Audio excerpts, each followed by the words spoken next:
அரசியலில் dress code. அரசியல். Vijay, governor ஒரே ஸ்டைல். இது சும்மா சம்பவமா?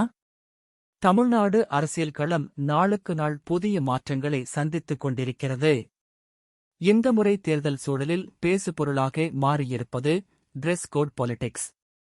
இதில் கவனிக்க வேண்டிய முக்கிய விஷயம் என்னவென்றால், கவர்னரும் விஜய் அவர்களும் ஒரே மாதிரியான வெள்ளை சட்டை காக்கி பெயிண்ட் டிரெஸ்ஸில் தோன்றியிருப்பது. இது சும்மா கோயின்சிடென்ஸ் ஆ? இல்ல பொலிட்டிக்கல் சிக்னல் ஆ? முதலில் பார்க்கும்போது இது ஒரு சாதாரண சம்பவம் போல தோன்றலாம். ஆனால் அரசியலில் ஒவ்வொரு விஷயத்துக்கும் ஒரு குறியீடு இருக்கும் என்பதை கருத்தில் கொண்டால், இதையும் ஒரு பொலிட்டிக்கல் ஸ்டேட்மெண்ட் ஆகஸ்ட் பார்க்கும் கருத்துக்கள் அதிகரித்து வருகின்றன.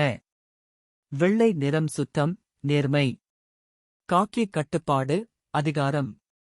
இந்த இரண்டின் இணைப்பு நம்பிக்கை கட்டுப்பாடு என்ற அரசியல் இமேஜ் உருவாக்க முயற்சி என்று சிலர் பார்க்கிறார்கள். டிவிகே ஆதரவாளர்களின் புதிய அடையாளமா? இந்த டிரெஸ் கோட் தற்போது தாமில்கா வெத்ரி கஸ்கம் ஆதரவாளர்களிடையே வேகமாக பரவி வருவது கவனிக்கத்தக்கது.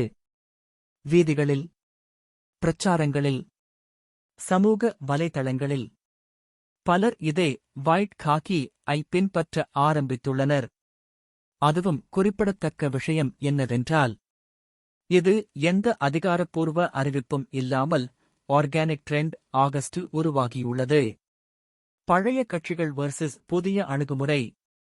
தமிழ்நாடு அரசியலில் உடை என்பது புதுசல்ல. திராவிடா முன்னேற்ற கஸ்கம், டிஎம்கே, சீரான சட்டை, சில நேரங்களில் அரைக்கை. ஆல் இண்டியா அண்ணா திராவிடா முன்னேற்ற கஸ்கம், ஏஐஏடிஎம்கே, முழுக்கை சட்டையை மடித்து அணியும் ஸ்டைல்.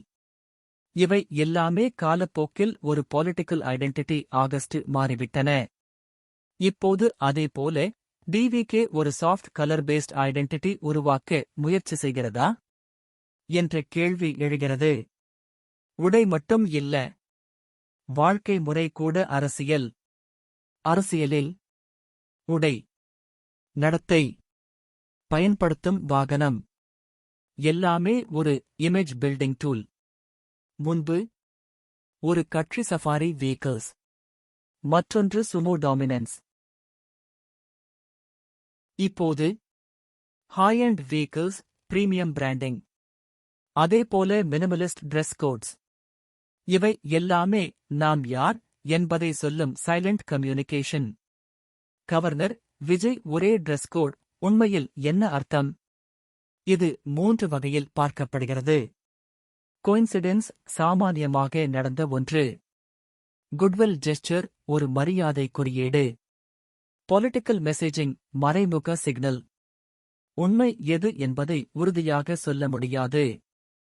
ஆனால் விவாதத்தை கிளப்பியிருப்பது மட்டும் நிச்சயம். முடிவில், இந்த தேர்தலில் பேசப்படுவது வெறும் வாக்குறுதிகள் மட்டுமல்ல. இமேஜ், ஸ்டைல், சிம்பலிசம் கூட ஈக்குவலி முக்கியமானதாக மாறியுள்ளது. விஜய் முன்னிலையில் உருவாகும் இந்த புதிய டிரெஸ் ட்ரெண்ட் தமிழ்நாடு அரசியலில் ஒரு புதிய அத்தியாயத்தின் தொடக்கம் ஆகஸ்ட் மாறுமா? அல்லது இது ஒரு தற்காலிக ட்ரெண்டா?